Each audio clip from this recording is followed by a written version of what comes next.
Hello बच्चों, कैसे हो बच्चों आप। तो बच्चों आज हम बहुत अच्छा टॉपिक पढ़ेंगे यहाँ पे। मैथ्स का चैप्टर 1 है आपका जीएसटी। तो बच्चों जीएसटी जो है बहुत ही इंपॉर्टेंट टॉपिक है, बिकॉज ये आपकी डेली लाइफ में भी यूज होता है।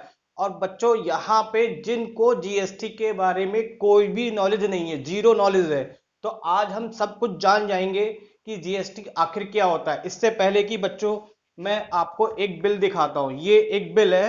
हालांकि अभी ये समझ में नहीं आएगा, अभी मैं आपको इसका इंट्रोडक्शन जब दूंगा तो आपको ये बिल भी मैं आपको समझाऊंगा किस तरीके से बनता है, जो आपके क्वेश्चंस के रूप में यहाँ पर एग्जाम में आता है। तो चलिए मैं आपको पहले यहाँ पे जीएसटी के बारे में आपको एक इंट्रोडक्शन देता हूँ। उसके बाद मैं आपको यहाँ पे क्वेश्चंस भी कराऊंगा, और साथ के साथ बच्चों आज तक अगर जिस व्यक्ति ने भी जीएसटी के बारे में जीरो नॉलेज है, तो वो भी आज सब कुछ पूरी 100% नॉलेज लेके जाएगा।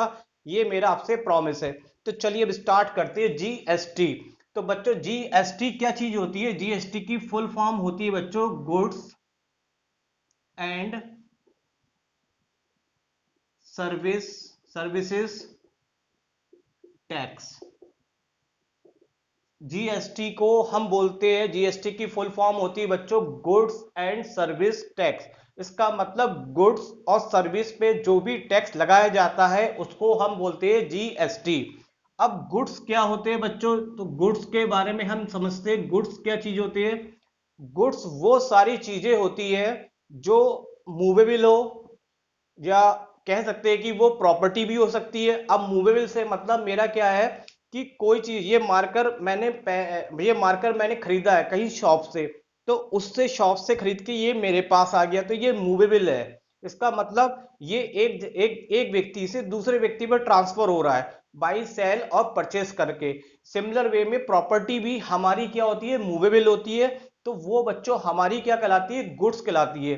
गुड्स वो सारी चीजें आएंगी जिनमें कि हम उसको एक व्यक्ति से दूसरे व्यक्ति को कुछ ना कुछ हम ट्रांसफर करते हैं, चाहे वो प्रॉपर्टी हो चाहे वो किसी प्रकार का भी सामान हो। तो ये कहलाते हैं गुड्स। और सर्विसेज क्या होती है, सर्विसेज का मतलब क्या होता है, सर्विसेज सर्विसेज यहाँ पे स्पेलिंग मिस्टेक हो गई, चलिए। सर्विसेज का मतलब क्या होता है, सर्विसेज का मतलब होता है बच्चों जिसमें कोई सामान का रोल नहीं होता है, बल्कि आपको अपना एक टाइम ड्यूटी के रूप में कहीं ना कहीं किसी रूप में देना पड़ता है। जैसे फॉर एग्जांपल इस समय बच्चों मैं यहाँ पे आपके सामने क्या कर रहा हूँ, इन दोनों में से मैं क्या कर रहा हूँ, गुड्स है या सर्विसेज है। तो बच्चों मैं आपको यहाँ पे सर्विस प्रोवाइड करा रहा हूँ, किस चीज की सर्विस, आपको मैं एजुकेशन के बारे में पढ़ा रहा हूँ, एजुकेशन के बारे में जानकारी दे रहा हूँ। तो ये मैं अपना टाइम स्पेंड कर रहा हूँ एक ड्यूटी के रूप में, समझ लीजिए। ठीक है। जैसे कोई बैंक में जो भी कर्मचारी या कोई भी एम्प्लॉयर होता है वो अपना वहां पे ड्यूटी करता है, तो वो क्या करता है, सर्विसेज करता है। तो यहाँ पे हमें गुड्स पे भी टैक्स देना पड़ता है और सर्विसेज पे भी। किस प्रकार से देना पड़ता है तो मैं समझा देता हूं कि जैसे कोई भी हम सामान खरीद के लाते हैं, फॉर एग्जांपल हम कोई चीज 40 रुपीज की खरीद के लेके आए मार्केट से, तो हो सकता है कि इसमें एक्स्ट्रा टैक्स ऐड हो, या हो सकता है कि इसमें इंक्लूड करा हुआ टैक्स हो, तो ये इसके रूप में टैक्स होता है। और सर्विस के रूप में क्या होता है, जैसे कोई भी हम जो भी इनकम करते हैं, कोई भी किसी रूप में, चाहे वो हम सरकारी यानी कि गवर्नमेंट से इनकम करते हैं या फिर प्राइवेट से इनकम करते हैं, किसी भी सेक्टर में इनकम करते हैं, तो हमें अपनी इनकम का कुछ पार्ट टैक्स के रूप में गवर्नमेंट को देना पड़ता है। तो ये सर्विसेज और गुड टैक्स है। ये तो एक बहुत छोटी सी जानकारी दी है। अब असली कहानी तो बच्चों अब शुरू होती है कि यहाँ पे ये होता क्या है। तो चलिए अब सबसे पहले हम जानते हैं बच्चों टैक्स के टाइप टाइप ऑफ टैक्स। और उससे पहले बच्चों मैं जो यहाँ पे पढ़ा रहा हूं, मैंने एक उसके लिए पीडीएफ तैयार कर रखी है, तो ये आप इसी चैनल इसी वीडियो के डिस्क्रिप्शन में जाके आपको ये लास्ट में जब आप इसको पढ़ लेंगे तभी वो पीडीएफ आपको समझ में आ जाएगी, जो आपको मैथ्स के क्वेश्चन कराने में बहुत ही हेल्पफुल होगी। तो मैं ज्यादा नहीं लिखूंगा, यहाँ पे मैं समझाता हुआ चलता हूँ। तो देखिए टाइप ऑफ टैक्स, टैक्स दो प्रकार के होते हैं। एक होता है बच्चों कौन सा, डायरेक्ट डायरेक्ट टैक्स, और दूसरा क्या होता है बच्चों, इनडायरेक्ट इनडायरेक्ट टैक्स। डायरेक्ट क्या होता है? डायरेक्ट वो होता है टैक्स जो हमें दिखाई भी पड़ता है, हमें समझ में भी आता है कि हम पैसा गवर्नमेंट को टैक्स के रूप में दे रहे हैं, वो टैक्स हमारा डायरेक्ट। कैसे होता है डायरेक्ट? डायरेक्ट टैक्स क्या होता है बच्चों? डायरेक्ट टैक्स वो टैक्स होता है जो हमारी इनकम पे टैक्स लगता है, और दूसरा कॉरपोरेट जो हम टैक्स देते। अब ये दो बातें हम पहले समझते हैं, इनकम क्या है और कॉरपोरेट क्या है।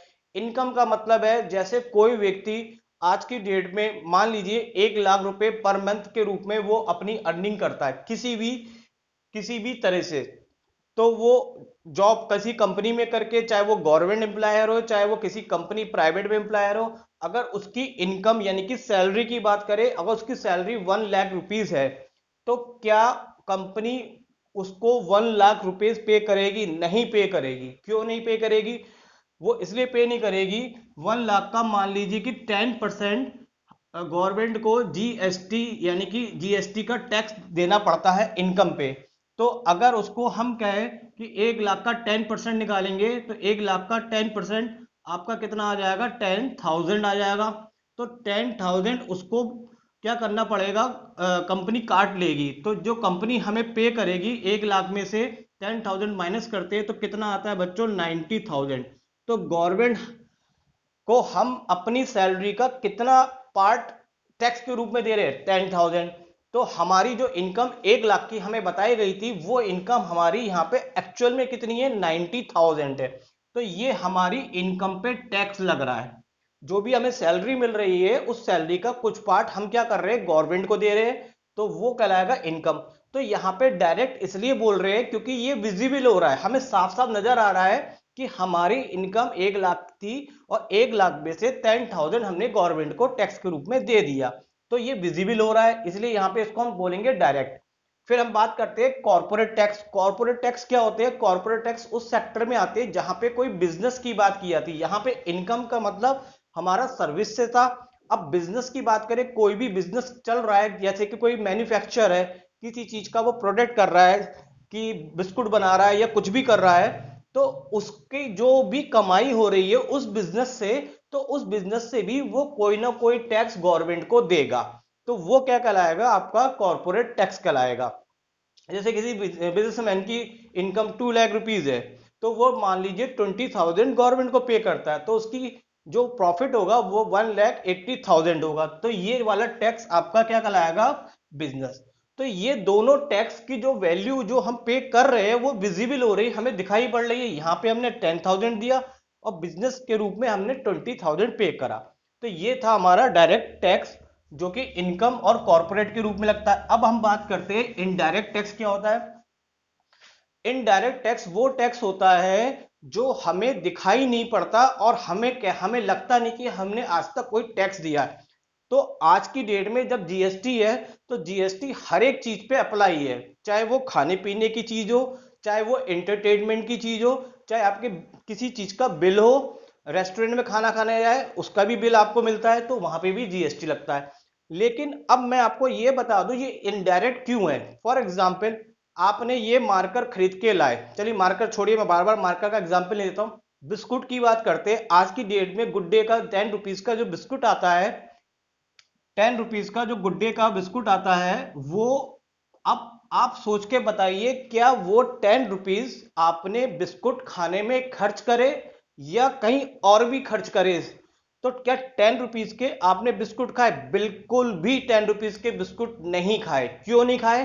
क्योंकि 10 रुपीज में अगर कंपनी ने, मान लीजिए मैन्युफैक्चर कंपनी ने कोई बिस्कुट बनाया, तो मान लीजिए कि वो 8 रुपीज का पड़ा, तो 1 रुपया उसने अपना प्रॉफिट ले लिया कंपनी ने, और 1 रुपया क्या दे दिया बच्चों? जीएसटी टैक्स के रूप में दे दिया। तो आपको मार्केट में कितने का मिल रहा है? 10 रुपीज का मिल रहा है।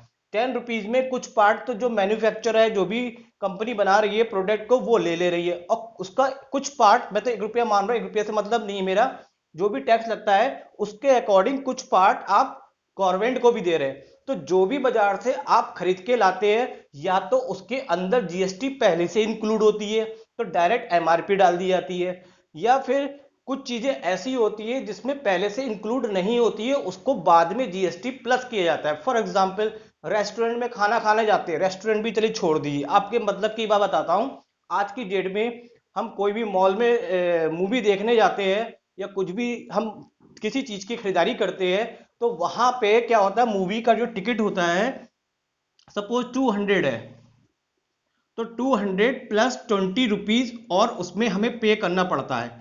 टिकट तो हमारा बच्चों कितने का था, 200 का, और 20 रुपी हमारी क्या लगी, जीएसटी लगी। तो यहाँ पे एंटरटेनमेंट के रूप में हमने टैक्स दिया। तो आपको तो ऐसा लगेगा कि सिनेमा हॉल का जो टिकट है वो 220 का है, लेकिन बच्चों ऐसा नहीं है। आपने जैसे बिस्कुट खरीदा तब भी हर एक व्यक्ति, इवन एक छोटा सा बच्चा, 5 साल का बच्चा भी मार्केट से टॉफी भी खरीद रहा है ना बच्चा, या कोई छोटी सी चीज भी खरीद रहा है, तो वहां पे भी वो बच्चा जीएसटी गवर्नमेंट को दे रहा है, लेकिन उसको समझ में नहीं आ रहा है कि उसने तो कोई टैक्स दिया ही नहीं। लेकिन ऐसा नहीं है, हर व्यक्ति जो भी खरीद रहा है वो टैक्स दे रहा है, तो वो टैक्स हमें दिखाई नहीं पड़ता, तो उसको हम बोलते हैं इनडायरेक्ट टैक्स। तो बच्चों, हमने अभी यहाँ पे डायरेक्ट और इनडायरेक्ट टैक्स के टाइप सीखे। अभी हमारा इंट्रोडक्शन अभी कंप्लीट नहीं हुआ, थोड़ा सा वीडियो में मेरे को टाइम लग सकता है समझाने में, क्योंकि मेरा आपसे एक प्रॉमिस जरूर है कि आप मैथ तो यहाँ पे क्वेश्चन पक्का 100% करेंगे, साथ के साथ डेली लाइफ में जो भी मार्केट से आप बिल लाते हैं, तो उस बिल को आपको पढ़ने की पूरी नॉलेज होगी, क्या उसने लिखा है, कितना टैक्स लगाया है, किस तरीके से किया है। तो आप प्लीज इसको, ये जरूर इंट्रोडक्शन जरूर देखिए क्वेश्चन करने से पहले, उसके बाद मैं आपको बच्चों क्वेश्चन कराता हूं। तो चलिए आगे बढ़ते हैं। अब यहाँ पे हमारा टाइप ऑफ टैक्स हो गया है। अब बच्चों यहाँ पे इसलिए इंट्रोडक्शन में आपको बहुत अच्छे से पढ़ा रहा हूं, क्योंकि यहाँ से एमसीक्यू क्वेश्चंस बहुत पूछे जाते हैं, और एमसीक्यू क्वेश्चन बच्चों तभी आप कर पाएंगे यदि आपने इंट्रोडक्शन को अच्छे से समझा होगा। तो अब नेक्स्ट जो टॉपिक आपसे क्वेश्चंस के रूप में पूछा जाएगा कि बताइए बच्चों की जीएसटी यानी कि गुड्स एंड सर्विस जो टैक्स होता है, वो एमसीक्यू की फॉर्मेट में आपके पास आ सकता है कि क्या ये डायरेक्ट टैक्स है या ये इनडायरेक्ट टैक्स है।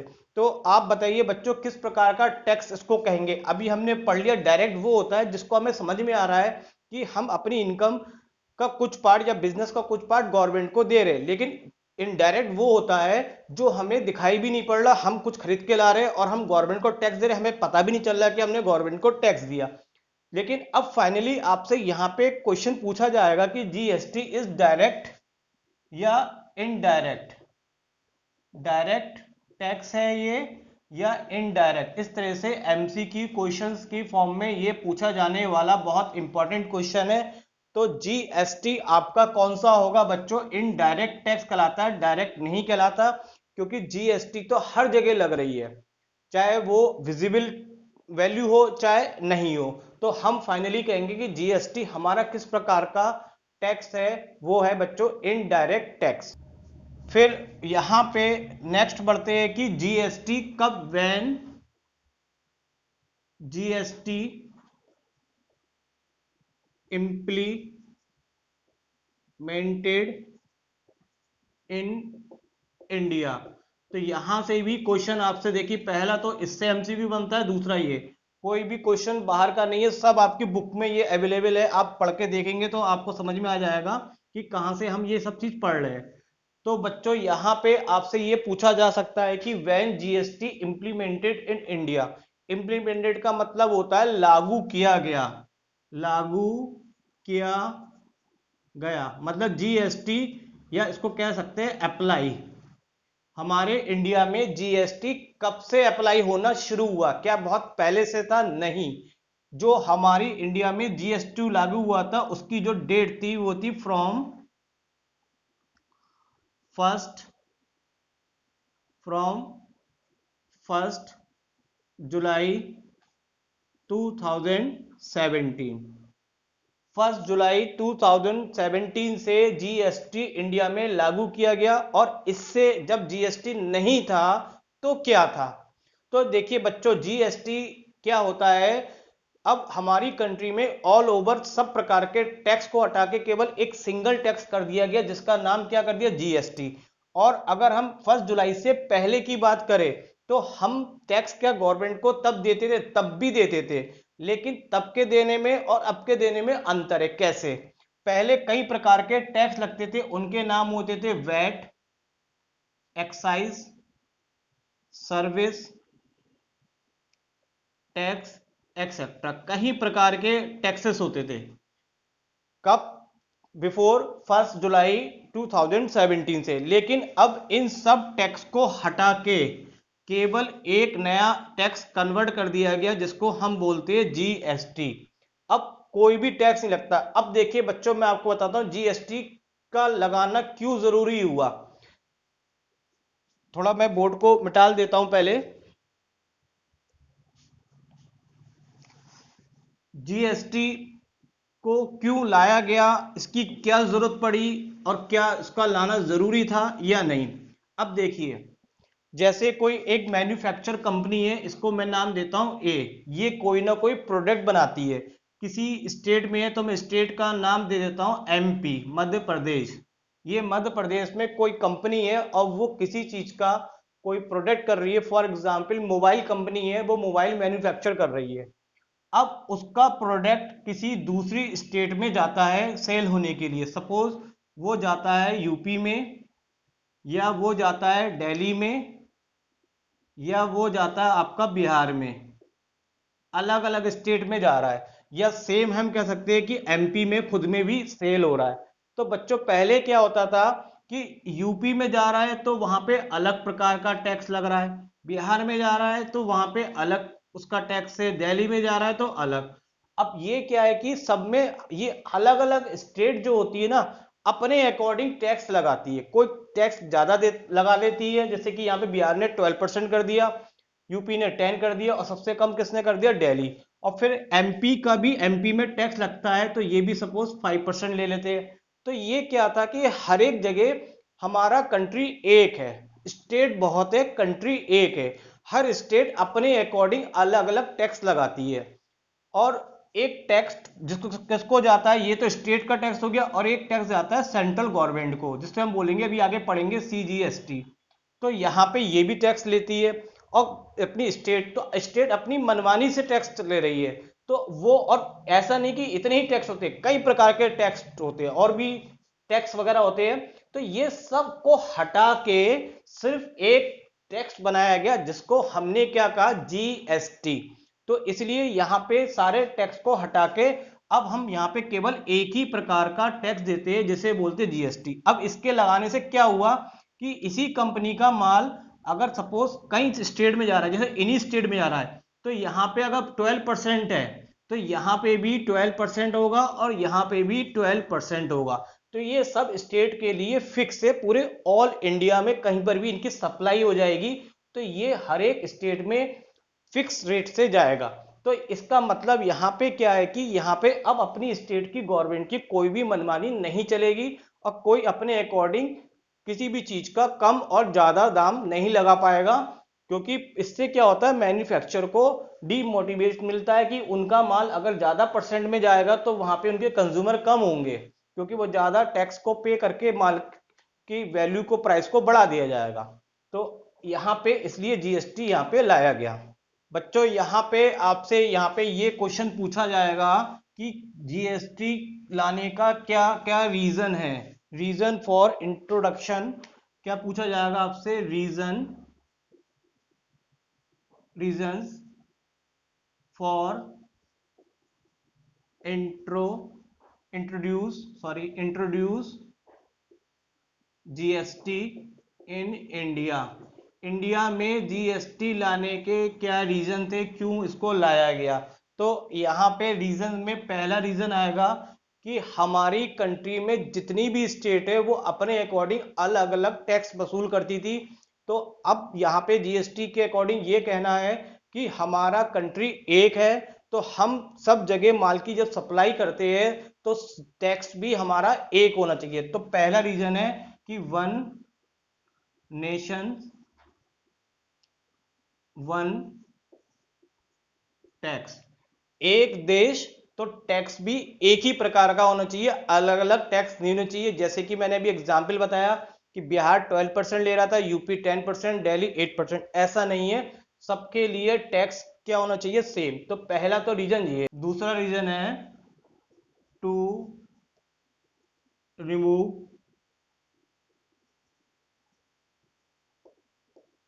Complexity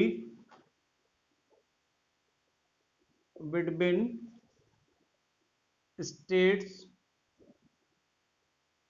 tax and central tax.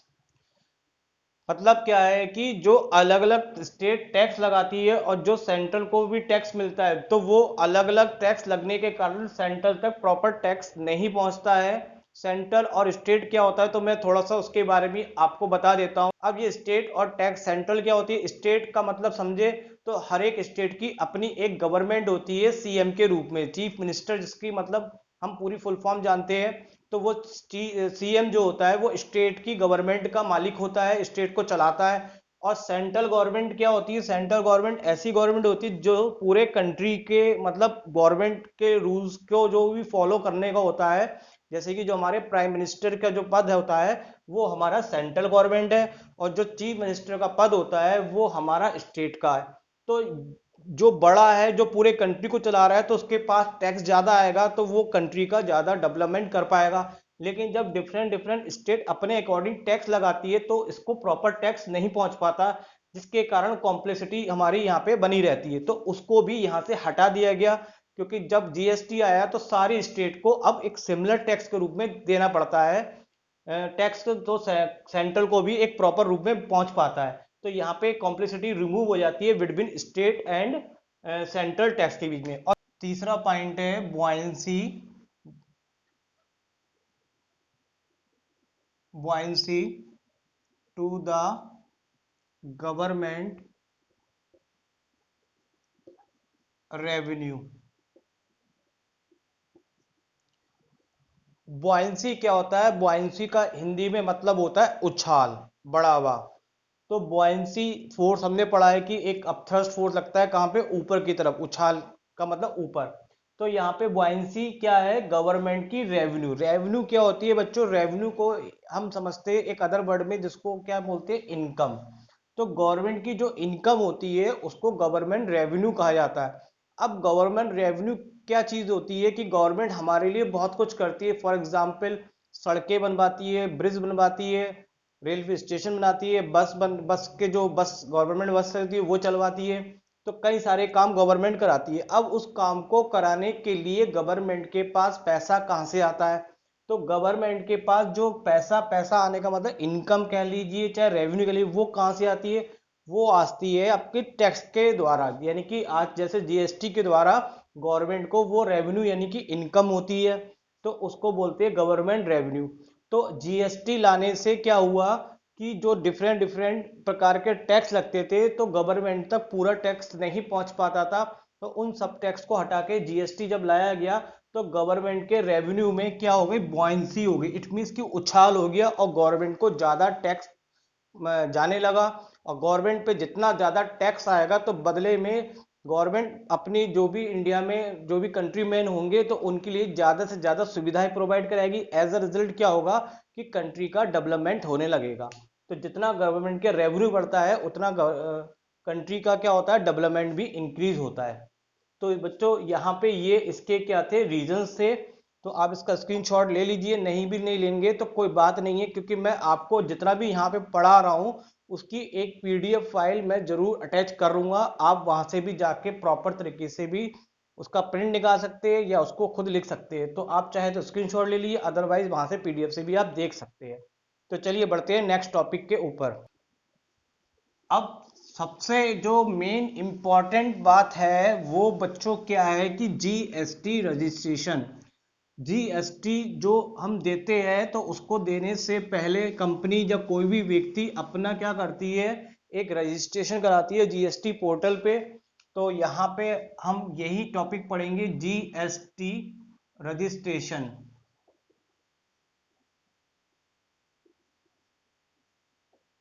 आज तो भैया हम सब जान जाएंगे और खुद बच्चे कहेंगे पापा अब तो हम भी जीएसटी के बारे में समझ गए कि जीएसटी क्या होती है। तो बहुत बातें आज हम जान जाएंगे और अपने पापा से हम कहेंगे पापा अब हम समझने लग गए आप किस प्रकार का बिल बनाते हैं, कैसे काम करते हैं।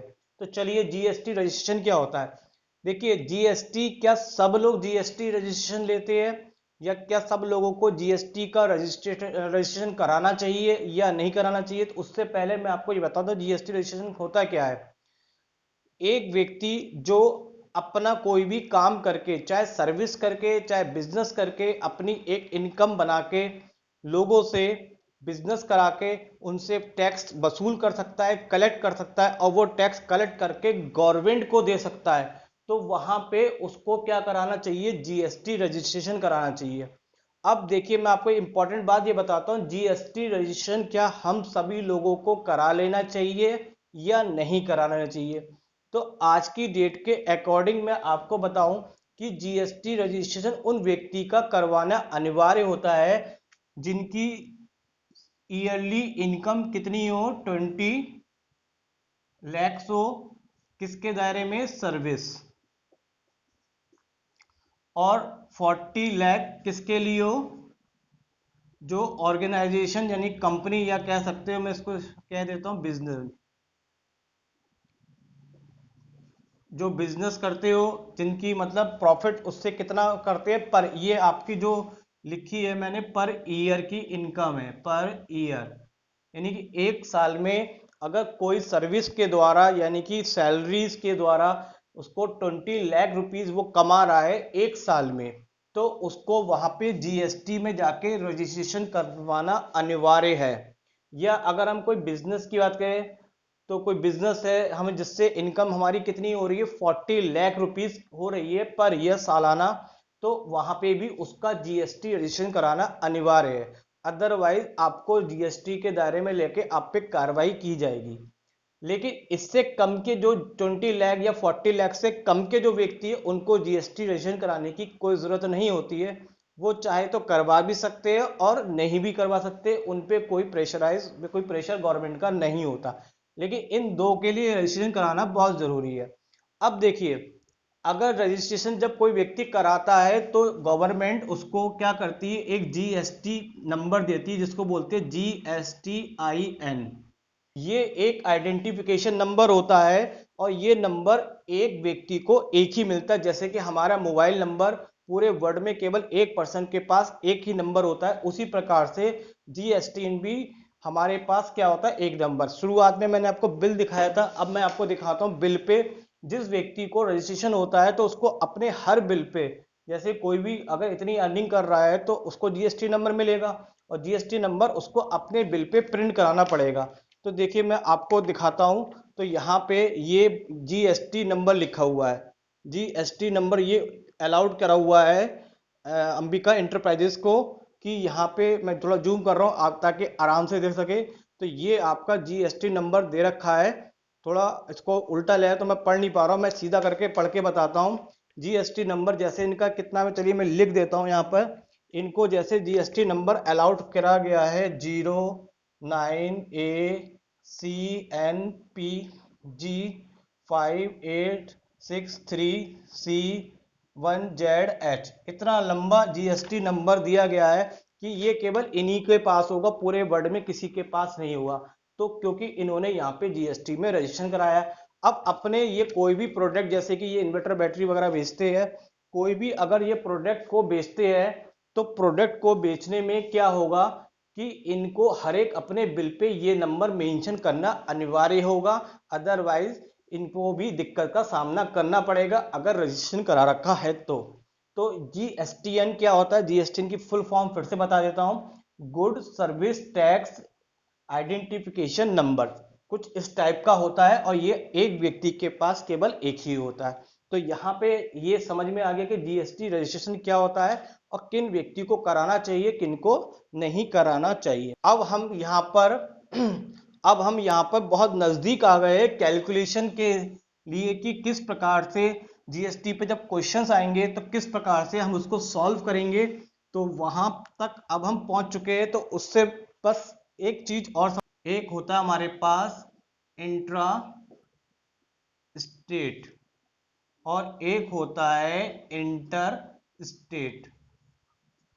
इंट्रा स्टेट का मतलब क्या होता है बच्चों, यहाँ पे कि कोई भी प्रोडक्ट आपका अगर किसी एक स्टेट में बनता है, जैसे कि मैं आपसे कहूं कि एक प्रोडक्ट एमपी में बन रहा है और उसका जो सेल हो रहा है वो एमपी में ही हो रहा है, यानी कि सेम स्टेट में ही उसको बेचा जा रहा है, बना भी एमपी में है और उसको सेल भी कहाँ कर रहे हैं, एमपी में, यानी कि सेम स्टेट में, तो उसको हम बोलेंगे इंट्रा स्टेट।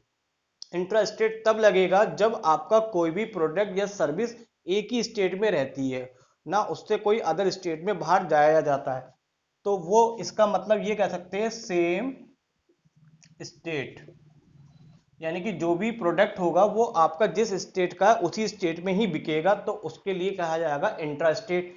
और इंटर स्टेट का मतलब है अगर ये एमपी में प्रोडक्ट बना लेकिन इसको सेल आउट किसी अदर स्टेट में किया गया, जैसे कि यूपी में करा गया, तो यहाँ पे ये स्टेट चेंज हो जाएगी, इसे बोलेंगे यहाँ पे डिफरेंट स्टेट। अगर कोई भी प्रोडक्ट एक स्टेट से अदर स्टेट में जाया जाता है तो वहां पे उसको बोलते हैं इंटर स्टेट। तो ये बहुत इंपॉर्टेंट है। तो यहाँ पे कैलकुलेशन के हिसाब से ये आपके लिए दोनों बातें बहुत जरूरी है। अब हम सबसे लास्ट टॉपिक पे पहुंच गए हैं जो कि हमारा कैलकुलेशन वाला टॉपिक है। उसके बाद हम यहाँ पे क्वेश्चंस करेंगे। पढ़ते हैं जीएसटी कितने टाइप की होती है। जीएसटी बच्चों यहाँ पे 4 टाइप की होती है। पहले मैं नाम लिख देता हूँ। पहला होता है CGST, दूसरा होता है SGST और तीसरा होता है आपका IGST और लास्ट फोर्थ होता है UGST। एक एक करके हम समझते हैं। CGST, देखिए जीएसटी की तो पता ही है फुल फॉर्म क्या होती है, गुड एंड सर्विस टैक्स। अब इससे पहले अगर सी लगाया तो सी का मतलब हो गया सेंट्रल के द्वारा लिया गया जो टैक्स होता है, सेंट्रल गवर्नमेंट के पे जो टैक्स जाता है वो किसके रूप में जाता है, CGST। तो इसकी जो फुल फॉर्म हो गई वो हो गई central goods and service tax. तो मैं इसको शॉर्ट में ऐसे रहने देता हूँ जीएसटी, आप जानते ही है। SGST का मतलब क्या होता है, जो टैक्स स्टेट गवर्नमेंट लेती है उसको बोलते हैं हम स्टेट जीएसटी। अब यहाँ पे इन दो का रोल क्या है, अभी इन दो को मैं बात कर बताता हूँ। पहले इन दो का आप रोल समझिए। अगर कोई भी प्रोडक्ट आपका सेम स्टेट में बनता है और उसी स्टेट में जाके वो सेल हो जाता है, बिक जाता है, यानी कि जिस स्टेट में प्रोडक्ट बन रहा है और उसी में वो कंज्यूम हो रहा है कंज्यूमर के द्वारा, तो यहाँ पे ये क्या कौन से टैक्स लगते हैं आपके, CGST और SGST। फिर ये दोनों टैक्स नहीं लगते जिनके बारे में अभी मैं बताऊंगा आपको। ये बच्चों टैक्स कब लगते हैं, जब यहाँ पे क्या हो, इंट्रा। अभी मैंने बताया था इंट्रा का मतलब होता है सेम स्टेट। अगर आपकी स्टेट सेम है, जैसे कि एमपी में प्रोडक्ट हुआ, बना, मैन्युफैक्चर हुआ और एमपी में क्या हो गया, बिक गया, तो यहाँ पे कौन से दो टैक्स लगेंगे, दो लगेंगे। CGST भी लगेगा यानी कि सेंट्रल भी गवर्नमेंट टैक्स लेगी और साथ में स्टेट गवर्नमेंट भी टैक्स लेगी। अब यहाँ पे ये दोनों कंडीशन है कि ये दोनों टैक्स जो लगते हैं वो इक्वली लगते हैं। मान लीजिए कि जीएसटी इस कोई प्रोडक्ट पे कितना लग रहा है, 14% लग रहा है, तो यहाँ पे CGST यानी कि सेंट्रल गवर्नमेंट जो टैक्स लेगी वो इसका आधा 7% लेगी और SGST भी उसका आधा लेगी, कितना, 7%। तो यहाँ पे ये हमने अभी CGST और SGST के बारे में जाना।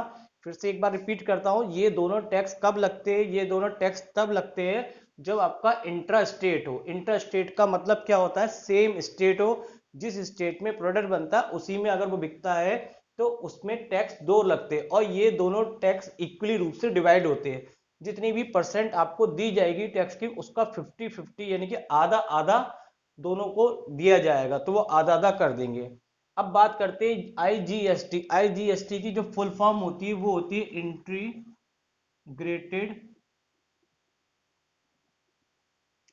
जीएसटी। ये टैक्स कब लगता है, इंटीग्रेटेड जीएसटी तब लगता है जब कोई प्रोडक्ट एक स्टेट में बना, जैसे कि एमपी में बना और ये सेल हुआ किसी अदर उसमें, जैसे पंजाब में जाके ये सेल हुआ, तो अगर एमपी में बना अब पंजाब में सेल हुआ, यानी कि ये हो गया आपका इंटर, जिसको मैंने बताया था इंटर स्टेट। इंटर स्टेट का मतलब होता है डिफरेंट स्टेट, डिफरेंट स्टेट। तो डिफरेंट स्टेट में अगर कोई भी प्रोडक्ट जाता है तो वहां पे ये दोनों टैक्स नहीं लगते हैं, वहां पे सिर्फ क्या लगता है आपका आईजीएसटी लगता है। जैसे कि अगर मैं यहाँ पे भी 14% ले लूँ तो ये सारा टैक्स कौन लेगा, आपका सीजी मतलब सेंट्रल के ही द्वारा ये टैक्स किसके पास जाएगा, सेंट्रल गवर्नमेंट के पास जाएगा पूरा पूरा, फिर इसका कोई पार्ट डिवाइड नहीं होगा। और लास्ट देखें तो यूजीएसटी की फुल फॉर्म होती है यूनियन टेरिटरी जीएसटी। यानी कि हमारे कंट्री में 8 यूनियन टेरिटरी है। अगर कोई प्रोडक्ट एक यूनियन टेरिटरी से अदर यूनियन टेरिटरी में जाता है तो वहां पे कौन सा टैक्स लगता है, सिर्फ यूजीएसटी। अब हमारे कंट्री में कितने प्रकार की टेरिटरी है, 8 प्रकार की। तो ये 8 प्रकार की टेरिटरी कौन सी है ये आप जानते हो। तो यहाँ पे मैं मेंशन कर देता हूँ 1 2 3 4 5 6 7 8। तो तो मैंने यहाँ पे थोड़ा सा पहले से लिख दिया है ताकि टाइम थोड़ा सेव हो जाए। तो ये हमारे पास 8 प्रकार की यूनियन टेरिटरी होती है, Dadra and Nagar Haveli and Daman and Diu. दूसरी होती है जम्मू एंड कश्मीर, तीसरी लद्दाख, चौथी चंडीगढ़, पांचवी दिल्ली, छठी पुडुचेरी, लक्षद्वीप, अंडमान एंड निकोबार आइलैंड। अगर कोई भी प्रोडक्ट इस आठों में से एक जगह से दूसरी जगह का ट्रांसफर होता है, सेल आउट होता है, तो वहां पे कौन सा टैक्स लगता है आपका, यूजीएसटी। और अगर वो स्टेट से स्टेट एक स्टेट से दूसरी स्टेट में लगता है तो आईजीएसटी। और अगर स्टेट का स्टेट में रहता है तो ये 2 प्रकार के टैक्स लगते हैं। अब चलिए कुछ थोड़ा सा मैं इसके बता देता हूं कि किस प्रकार से हम इस पे क्वेश्चंस करेंगे। तो उसके लिए भी थोड़ा सा मैं कर देता हूं। आप चाहे तो स्क्रीनशॉट ले सकते हैं, लेकिन जैसा आपको उचित लगे, पीडीएफ है ही आपके पास।